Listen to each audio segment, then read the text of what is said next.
UKLO 1 year masters. No IELTS required up to 5 years visa. High visa success rate. శాకరణ media తరపున మేము first question ఒకటి అడగాలనుకుంటున్నాం. మీకంటే చాలా డమ్మీగా గేమ్ ఆడేవాళ్ళు, మేము వాళ్ళ పేర్లు మీకు చెప్పాలనుకోవట్లేదు. కానీ మీరు చాలా జెన్యున్ గా మాక్సిమం మీరు లాస్ట్ ఫైనల్ కంటెస్టెంట్ కూడా మీరు రావాలనుకున్నారని చెప్పేసి మేము ఎక్స్పెక్ట్ చేసినాము. కానీ ఏంటంటే మీరు సడన్ గా సెకండ్ వీకే మీరు హెల్మెట్ అవ్వడం అనేది మేము ఎక్స్పెక్ట్ చేయలేకపోయాము. దీనికి రీజన్ మేమైతే ఆడియన్స్ అంతా సోనియా ఆకులా ఉండి నిఖిల్ పృథ్వీ ఏమైతే అనుకుంటున్నాం. ఇంకో క్వశ్చన్ ఏంటంటే ఇప్పుడు మన బిగ్ బాస్ మొత్తం స్క్రిప్టెడ్ అనుకుంటున్నాం. బిగ్ బాస్ అంతా స్క్రిప్టెడ్ అనుకుంటున్నా నిన్న మనకి బయట నేను చెప్తా ఓకే. సో ఒకటేంటంటే first of all Bigg Boss scripted అనేది పచ్చి అబద్ధం, అది కంప్లీట్ గా అబద్ధం. సో నేను ఎలిమినేట్ అవ్వడానికి సోనియానో పృథ్వీనో ఎవ్వరూ కారణం కాదు. నేను హోమ్ సిక్ అయిన విషయం నేను అక్కడ ఉన్న మేట్స్ అందరితోనూ షేర్ చేసుకున్నాను. సో హోమ్ సిక్ అవడానికి హోమ్ సిక్ కూడా కాదు, కరెక్ట్గా చెప్పాలంటే బిడ్డను చూసుకోవాలనే కోరిక నాకు బలంగా ఉంది అని అందరికీ చెప్పాను.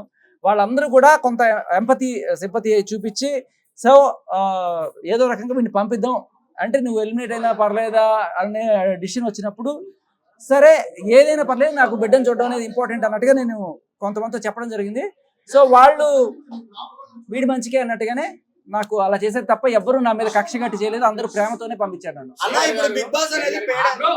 శేఖర్ గారు బిగ్ బాస్ చరిత్రలోనే ఫస్ట్ టైం కంటెస్టెంట్స్ ఓట్లతోని మీరు ఎలిమినేట్ అయ్యారు కదా, అంటే నార్మల్ ఓట్లు కాకుండా, మీ రియాక్షన్ ఎలా ఉంది? హ్యాపీగానే ఉంది, హ్యాపీగా ఉంది యాక్చువల్గా. సో అందరూ కూడా ఒక డిసిషన్ మీదకి వచ్చి సరే వీడికి 2-3 రోజుల నుంచి డల్గా ఉన్నాడు, ఆడలేకపోతున్నాడు, బిడ్డను చూద్దామనే కోరిక వీడికి బలంగా ఉంది, సో పంపించడమే కరెక్ట్ అని వాళ్ళందరూ కూడా ప్రేమతో చేసిన ఎలిమినేషన్ ఇది మనం వాళ్ళు ఏదో కుట్ర పని చేసిన ఎలిమినేషన్ కాదు. వీళ్ళందరూ నిజంగా ప్రేమతో చేసిన ఎలిమినేషన్. ఎవరిని మీరు తప్పు పట్టకండి. అవునవును. నేను గత 2 రోజుల నుంచి ఎప్పుడు అసలు మాకు అక్కడ టైం తెలియదు, డేట్ తెలియదు. నేను ఇవాళ డేట్ ఎంత లెక్కేసుకుంటూ ఇవాళ రేపా ఈ 2 రోజులు ఎప్పుడు ఉండొచ్చు, తనకి ఎట్లా ఉంది, సేఫ్గా ఉందా లేదా, అదే టెన్షను. సో ఏమి ఇన్ఫర్మేషన్ రావట్లేదు. నేను అప్పుడప్పుడు కొంతమంది అక్కడ కెమెరాలు కూడా అడిగేవాడిని, ఏమైనా ఇన్ఫర్మేషన్ ఉంటే చెప్పండి అన్నట్టుగా, ఏమీ వచ్చేది కాదు. సో అట్లీస్ట్ నాగార్జున గారు ఒక్కళ్ళే మాకు కమ్యూనికేషన్, ఆయన వస్తే ఆయన ఏమన్నా అడుగుదామని చెప్పి ఆయన అడిగినప్పుడు ఆయన ఒక్కసారి ఆ మాట చెప్పగానే నాకు గత 2 రోజులుగా ఉన్న టెన్షన్, పిచ్చి కళలన్నీ వస్తుండే. ఒకసారి మనసు కుదిరిపడింది, ఆ ఎమోషన్లో బస్ట్ అయ్యి అలా కాస్త. టాప్ 5లో ఎవరు ఉంటారో నేను అంచనా చేయగానే సీత గెలిస్తే బాగుండు అనుకుంటున్నాను. అంటే మన తెలుగు అమ్మాయి, అక్కడ చాలా మంది రకరకాల, అలా అని కాదు, సీత అంటే మన తెలుగు అమ్మాయి, మన హైదరాబాద్ అమ్మాయి అండ్ చిన్న అమ్మాయి, ఒక మంచి స్పిరిట్ తోటి ఆడుతుంది. అది కూడా ఉంది, అది కూడా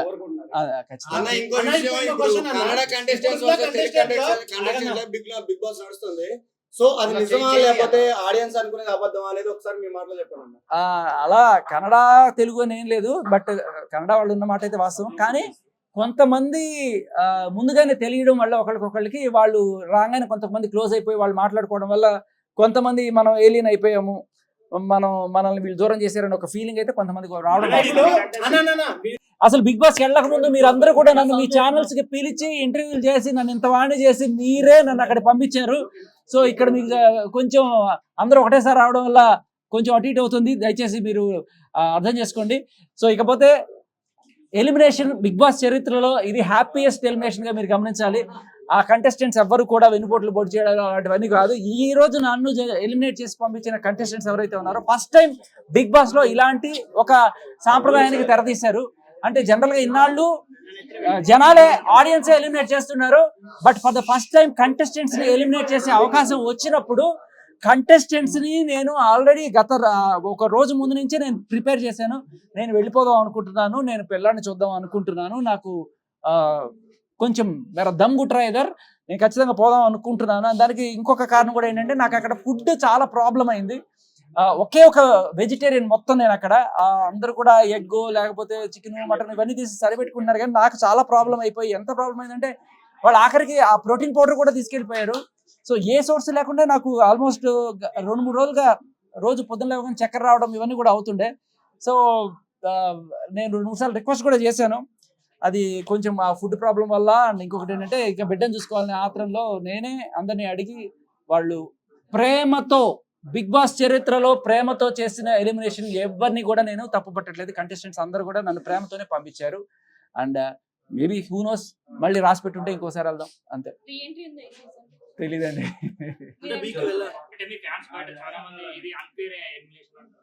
ఫ్యాన్స్ అందరికీ కూడా నా జోకులు లేకపోతే నా స్పాంటినిటీ నచ్చుంటే ఇక్కడ కాకపోతే ఇంకెక్కడైనా మిమ్మల్ని ఎంటర్టైన్ చేస్తాను నేను. సో నన్ను అర్థం చేసుకున్నారు. అట్లీస్ట్ శేఖర్ భాష ఉన్నాడు, ఒకడు ఉన్నాడు, వాడు ఇలాంటి జోకులు వేస్తాడు, వాడి టైమింగ్ ఇలా ఉంటుంది, వాడి స్పాంటినిటీ ఇలా ఉంటుంది అని గ్రహించినప్పుడు బిగ్ బాస్ లో మళ్ళీ వస్తే అవకాశం వెళ్తాను. బిగ్ బాస్ కాకపోతే మనకి బోల్డెన్ ప్లాట్ఫామ్స్ ఉన్నాయి.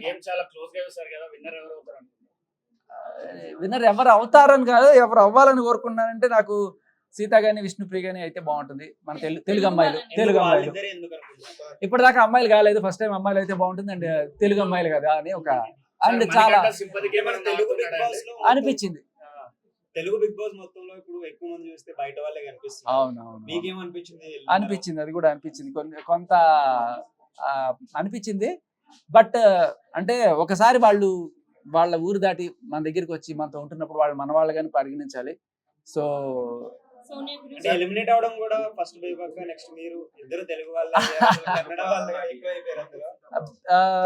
ఫీల్ అవుతున్నారు ఆడియన్స్ కూడా. లేదు లేదు లేదు, అస్సలు ఫీల్ అవ్వడానికి ఏం లేదు. నేను మీ వాడినే. ఇప్పుడు మీరు గమనిస్తే నేను ఈ బిగ్ బాస్ కి వెళ్ళక ముందు కూడా ఇదే రేంజ్ లో నాకు ఆదరణ, రోజు ఏదో ఛానల్లో కనబడుతునేవాడిని, మాట్లాడుతునేవాడిని. కాకపోతే అప్పుడు మీరు చూసిన శేఖర్ కంప్లీట్ గా డిఫరెంట్ ఉండే. చాలా సీరియస్ గా లా పాయింట్లు మాట్లాడుతూ, ఎవిడెన్స్లు కలెక్ట్ చేస్తూ, ఇన్వెస్టిగేట్ చేసి మీలో ఒకటిగా ఉండే. నేను బిగ్ బాస్కి వెళ్ళడానికి కూడా కారణం అదే. నేను ఏం చేయగలను అంటే ఇలా గొడవలు పడ్డం ఇవన్నీ కూడా ఆల్రెడీ బయట చేశాను కదా, మళ్ళీ అక్కడ అదే ఇదెందుకు, మంచి comedy timing, sense of humour. అవునండి, అదే. సో యా అదండి. అండ్ ఇంకొకటి ఏంటంటే అంటే మీకు అనిపించిందే నాకు అనిపిస్తుందమ్మా.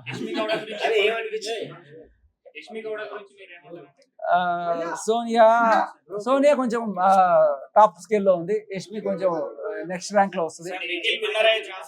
అంటే యష్మి నేను పక్క నుండి చూస్తుంటా కదా, మాట్లాడుతుంటాం స్ట్రాటజీస్ గురించి, ఎందుకు అలా చేస్తాం అంటే లేదు లేదు మన టీము ఇలాగే చేయాలి అని చెప్పి కళ్ళ ముందు కనబడుతున్నా కూడా